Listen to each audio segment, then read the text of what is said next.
Bismillahirrahmanirrahim. Assalamualaikum warahmatullahi wabarakatuh. Ketemu lagi dengan kami di Sertifikasi Guru, channel media sharing informasi dan edukasi seputar profesi dan sertifikasi guru Indonesia. Di kesempatan ini kami pertama kali mengucapkan selamat utamanya kepada Bapak dan Ibu guru peserta PPG dalam jabatan kategori 1 gelombang 2 yang sudah sampai pada tahap uji komprehensif. Di kesempatan ini kami akan berbagi untuk Bapak dan Ibu guru peserta PPG dalam jabatan terkait dengan mekanisme, alur, bobot penilaian, kisi-kisi, dan hal-hal yang berkaitan dengan uji komprehensif mahasiswa PPG dalam jabatan. Baik, Bapak dan Ibu, teman-teman, rekan-rekan semuanya, kita akan coba tampilkan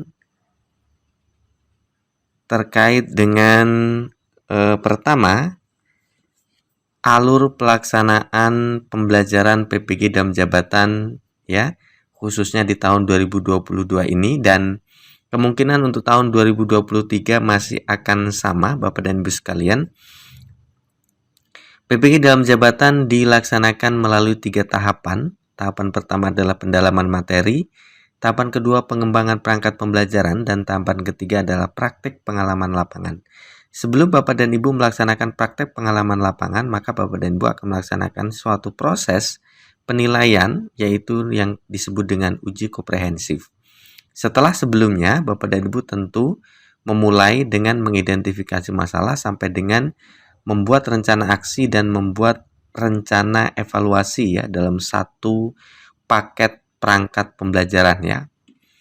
2 set ya kalau untuk PPG dalam jabatan kategori 1, kemudian 4 set untuk PPG dalam jabatan kategori 2. Nah, semua itu nanti akan diujikan pada uji komprehensif. Oke, Bapak dan Ibu sekalian, uji komprehensif di sini adalah penilaian yang dilakukan secara menyeluruh tentang kemampuan mahasiswa dalam mengidentifikasi masalah sampai dengan kemampuan mahasiswa dalam merancang rencana aksi dan rencana evaluasi. Sehingga dalam hal ini uji komprehensif berarti mengukur kemampuan Bapak dan Ibu dalam melakukan langkah 1 sampai dengan langkah 7. Di sisi lain, ya, uji komprehensif juga dimaksudkan untuk mengetahui kemampuan literasi numerasi dari Bapak dan Ibu sekalian, kemudian kemampuan HOTS dan TPACK ya. TPACK ini adalah kemampuan Bapak dan Ibu mengintegrasikan kemampuan di dalam komunikasi, teknologi ya, kemudian kemampuan di dalam pedagogik dan kemampuan konten ya, atau materi pembelajaran yang bersumber dari perangkat pembelajaran yang dihasilkan dari tahapan pembuatan rencana aksi dan rencana evaluasi. Sehingga secara keseluruhan ya, kesimpulannya bahwa uji komprehensif ini adalah untuk mengukur kemampuan, kesiapan, dan kecukupan kompetensi mahasiswa sebelum mengikuti PPL atau praktik pembelajaran inovatif. Lalu pada uji komprehensif materi apa saja yang diujikan? Nomor 1 sampai dengan nomor 6 ini adalah yang sudah Bapak dan Ibu lakukan selama proses pembelajaran PPG dalam jabatan. Lalu kemudian ditambah dengan materi yang mendukung HOTS, literasi numerasi, dan kemampuan Bapak dan Ibu mengintegrasi antara teknologi informasi komunikasi, materi bidang studi, dan pedagogik atau kenal dengan istilah TPACK yang secara keseluruhan tercakup dalam 2 set dokumen rencana aksi. Nah, itu dia ya Bapak dan Ibu sekalian. Jadi secara keseluruhan ini Bapak dan Ibu harus mampu untuk kemudian diuji ya oleh penguji. Nah, siapa nanti pengujinya kita akan lihat ya nanti. Kemudian, nah ini dia ketentuan mengenai uji komprehensif. Pertama, bahwa uji komprehensif dilaksanakan 1 JP 50 menit ya bagi masing-masing mahasiswa. Kemudian diuji oleh 2 orang dosen prodi PPG yang keahliannya sesuai. Kata kuncinya di sini adalah penguji bukan dosen pembimbing ya. Jadi seperti halnya Bapak dan Ibu sekalian ujian skripsi ya dan sebagainya itu. Jadi pengujinya adalah tentu bukan dosen pembimbing. Kemudian nilai minimal kelulusan uji komprehensif adalah 70 sebagai prasyarat mengikuti PPL. Jadi jangan sampai kurang dari 70. Ujian komprehensif dilaksanakan dengan sinkronus ya, menggunakan G Suite, direkam per mahasiswa. Bagaimana untuk kriteria kelulusan uji komprehensif, teman-teman? Ya, uji komprehensif utama adalah nilainya paling kecil 70 ya, maka dia lulus dan ikut PPL. Kurang dari 70 tidak lulus, maka dia harus ujian ulang. Kalau lulus bisa ikut PPL, tidak lulus selesai ya.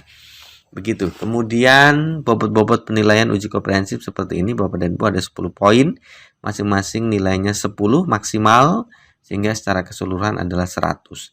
Bapak dan Ibu untuk mendapatkan nilai minimum 70, maka sebenarnya tidak terlalu sulit manakala Bapak dan Ibu sudah melaksanakan poin 1 sampai dengan poin 7 ya.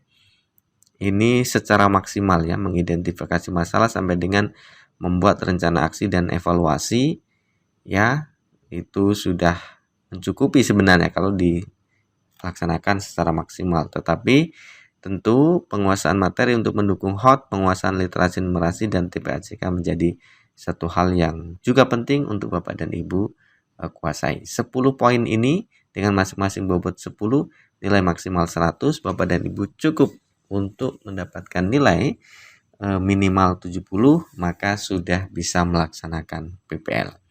Itu saja Bapak dan Ibu berbagi kami di kesempatan ini terkait dengan sertifikasi guru, utamanya adalah pelaksanaan PPG dalam jabatan. Bagi Bapak dan Ibu guru yang memiliki pertanyaan seputar sertifikasi guru maupun pendidikan profesi guru, silakan Bapak dan Ibu teman-teman sekalian tulis di kolom komentar. Bagi Bapak dan Ibu yang belum subscribe, silakan subscribe untuk informasi-informasi lebih lanjut mengenai sertifikasi guru dan seputar profesi guru Indonesia. Demikian informasi yang bisa kami bagikan. Terima kasih. Assalamualaikum warahmatullahi wabarakatuh.